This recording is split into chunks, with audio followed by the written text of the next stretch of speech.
E o dia que ele morreu, minha mãe falou, ele chegou perto da minha mãe e disse: mãe, eu acordei porque vi meu espírito sair do meu corpo. Minha mãe disse: deve ser porque sua cabeça está doendo. E meu irmão, por ser um pouco machista, ele nunca deixou minha mãe colocar a cabeça dele no colo dela. E horas antes dele morrer, minha mãe pegou a cabeça dele, colocou no colo dela e fez carinho. E minha mãe disse: vai pro quarto, fique lá que eu vou fazer uma sopa, e quando ela estiver pronta eu te chamo.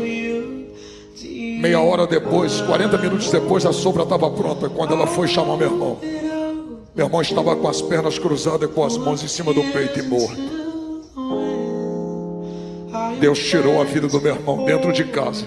Só que ficou uma dúvida: meu irmão foi para o céu ou não? 2 dias depois, foi uma irmã do coque dentro da minha casa, na casa da minha mãe, chamou: irmã Zilda,